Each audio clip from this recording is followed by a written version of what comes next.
¿Empiezas contratando primero lo que tiene que empezar primero? Si es así, tal vez convenga revisar lo que estamos haciendo, porque puede que tenga más sentido hacerlo de otra manera. Vamos a verlo. Bienvenido al podcast Entre Lápices y Pantallas, bienvenida al podcast Entre Lápices y Pantallas, el podcast en el que hablamos de todo aquello relativo a la gestión de los lugares de trabajo. Este episodio está patrocinado por Easaedro, la web en habla hispana donde se dan lugar todos aquellos profesionales acerca de la gestión de los lugares de trabajo. Bien, algo que hemos visto muchas veces y que vivimos muy a menudo en los departamentos de compras, sobre todo, de empezar a contratar primero aquello que tiene que comenzar primero en cualquier proyecto, en cualquier obra, en cualquier actividad, en cualquier actuación. Realmente es algo que suena muy coherente y que dependiendo de los plazos generales en los que te muevas puede resultar incluso lógico. Pero de manera conceptual no es lo que se debe hacer de manera correcta, sino que hay que contemplar los plazos correctos y los plazos completos de toda la actuación que se va a hacer y analizar cuáles son las cuestiones más urgentes a contratar. Y me refiero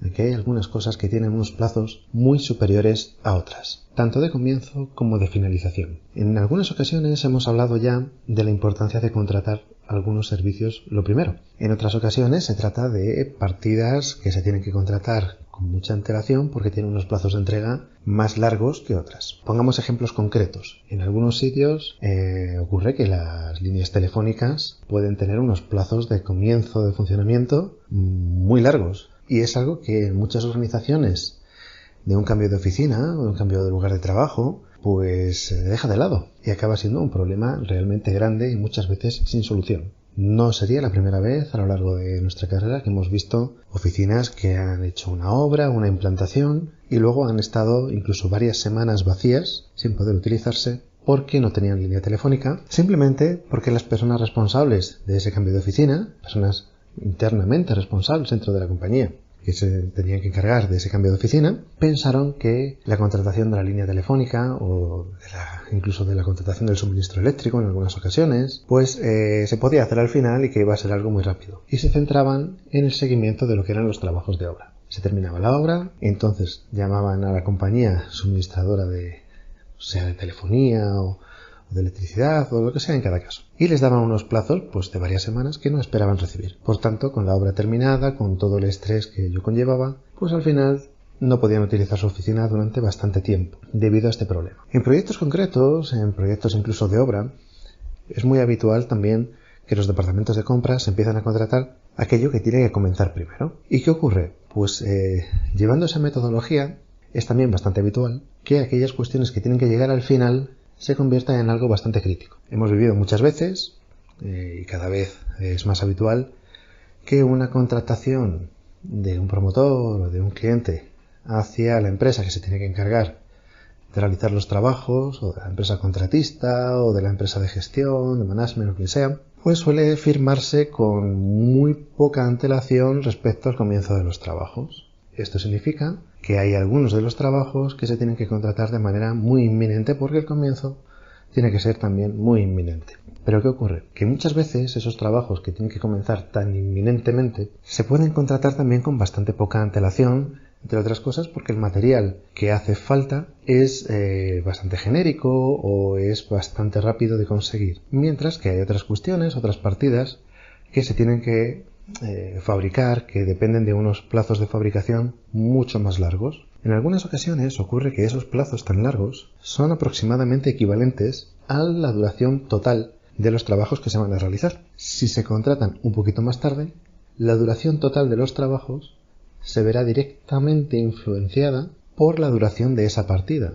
El retraso en la contratación será directamente transponible al retraso del final de los trabajos generales. ¿Quiere esto decir? Si hay una partida que va a tardar 5 semanas en llegar sobre una actuación, un proyecto, una obra, que va a durar 4 semanas en ejecutarse, si se contrata la segunda semana, los trabajos no van a durar ni 4 ni 5 en general, sino que hasta que no llegue esa última partida, que serían en este caso ya 6 semanas, pues los trabajos generales durarían esas 6 semanas, es el tiempo que llevará luego su instalación o lo que fuera. Hemos vivido muchas veces en trabajos relativos a oficinas en los cuales, pues, por ejemplo, pues el mobiliario tiene unos plazos de entrega que podían rondar alrededor de las 5 semanas. Y el total de los trabajos a realizar, pues también estaba en ese entorno de los 4 a las 5 semanas. Depende del tamaño del proyecto, depende de 1000 cosas. Lo primero que se debía contratar, entonces, era precisamente ese mobiliario que iba a llegar al final, pero que tenía ese plazo tan largo, porque dependía de una fabricación. Mientras que otros trabajos que tenían que comenzar mucho antes, se tenían que contratar un poquito después, porque daban un margen de acción mucho más grande. Podían contratarse de manera mucho más inminente. Claro, ¿qué ocurre si empiezas contratando primero los trabajos que tienen que comenzar primero y dejas el mobiliario para el final? Pues que pasan las 4 semanas en las que has terminado tu obra, o las 5 semanas, y a partir de ahí empezaría a contar el plazo de entrega. Bueno, pues una oficina en la que no han llegado las mesas o las sillas, pues realmente va a ser difícil de utilizar. Es un ejemplo claro, igual que ocurre con el tema de las telecomunicaciones, de la contratación de servicios, sea de la compañía eléctrica, de la compañía de telefonía, de comunicaciones. Son ejemplos claros de la importancia de considerar en un esquema, en una tabla, en un diagrama de Gantt, como tú quieras, los plazos reales de cada cosa. No se trata de ponerse a contratar de manera alocada y sin control aquello que tiene que empezar ya de manera más urgente, porque tal vez lo que estás haciendo es generar una urgencia mucho más grande en algún otro momento del proyecto. Hay que tener una visión general de todos los plazos y todos los tiempos y todos los hitos que se tienen que dar dentro del proyecto, aunque sea breve, aunque sea algo de 4 semanas, de 5 semanas, lo que sea, porque al final el proyecto estará terminado cuando esté terminado la última de las actuaciones que se tengan que hacer. No las primeras, sino las últimas. Cuando se pone en un diagrama de Gantt, por ejemplo, o en una tabla, o en un calendario, como mejor te organices, los plazos que se dan cuando se va a contratar algo a partir de la realización o de la formalización del pedido, te puedes dar cuenta de la dificultad que tiene, sobre todo, alguna de las contrataciones. En el mundo de las oficinas y de los proyectos de oficinas, nos hemos encontrado muchas veces con algunos elementos, algunas partidas, algunos capítulos que se hacen largos de contratar y que acaban siendo un problema. Por ejemplo, en el caso del mobiliario, no es solamente una cuestión de que los plazos de entrega puedan ser, dependiendo del material que se vaya a utilizar, más largos que otras partidas dentro de los proyectos, sino también que requieren de una precisión en el pedido bastante más grande que muchas otras partidas. ¿Qué quiere esto decir?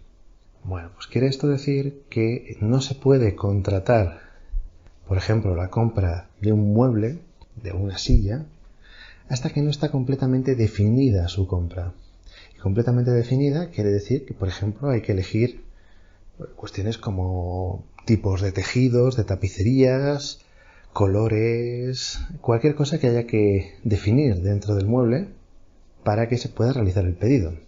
Es decir, aunque el precio sea el mismo entre una silla de un color o de otro, porque el tejido incluso sea igual, para hacer un pedido hay que especificar qué referencia de color se quiere.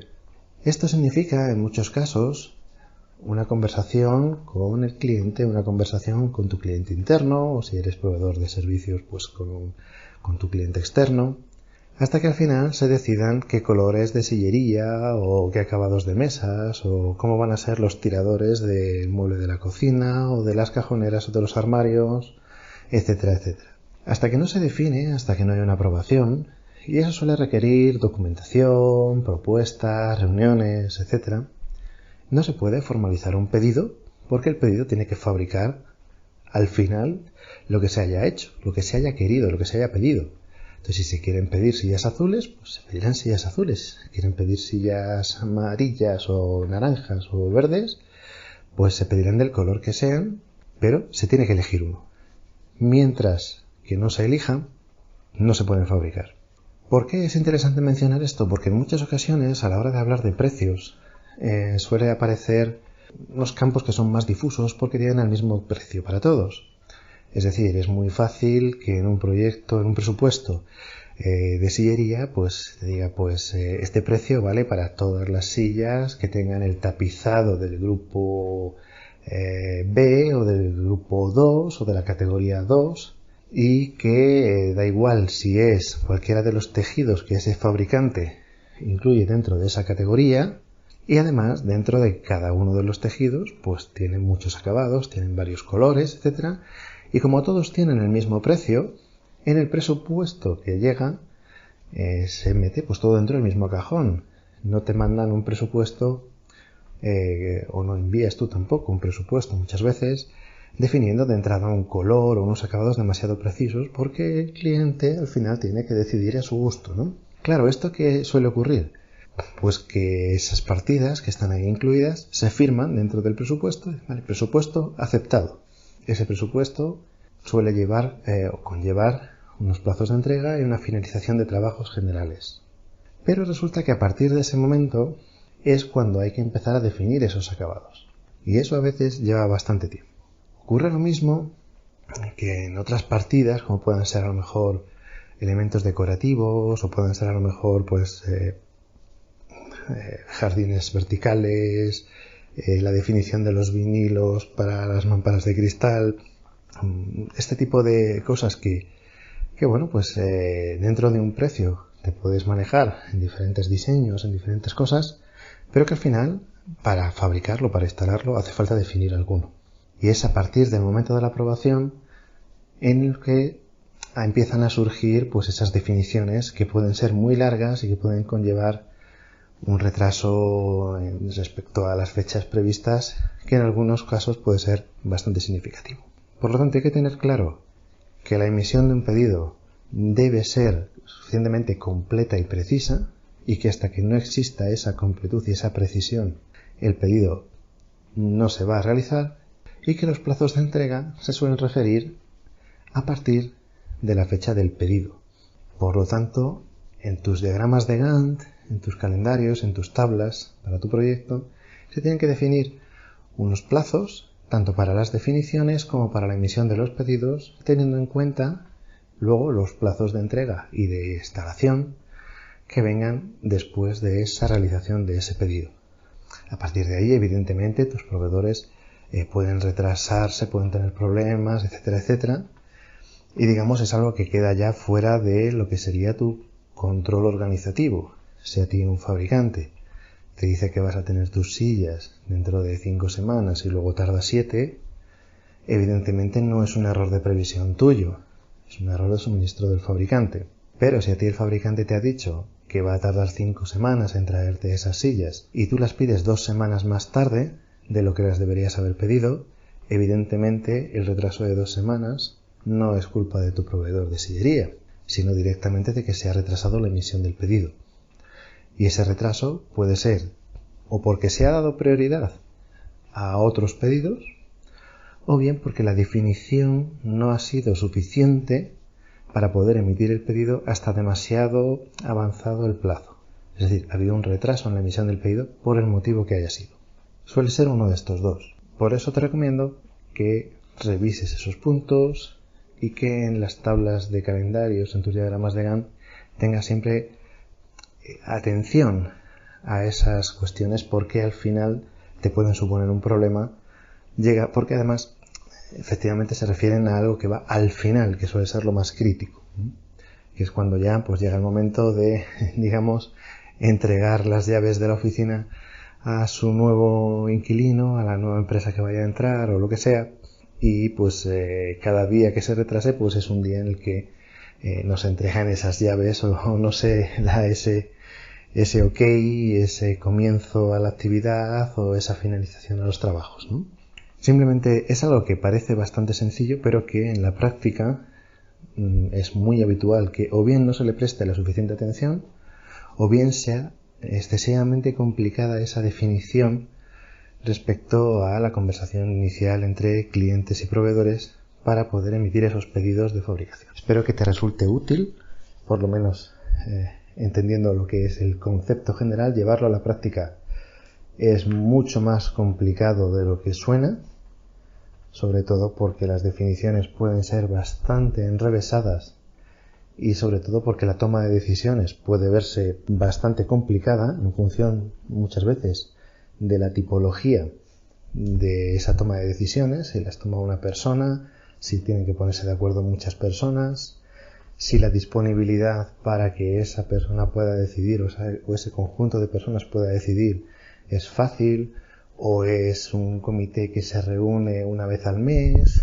o cada 15 días, o si en esa época quien decide pues está de viaje o está en algún tipo de proyecto que le ocupa demasiado tiempo como para prestar atención a esas definiciones, lo que sea, pues afecta a esa emisión de pedidos y a ese conteo, a ese comienzo a contar el tiempo para el suministro del material que estuviéramos hablando.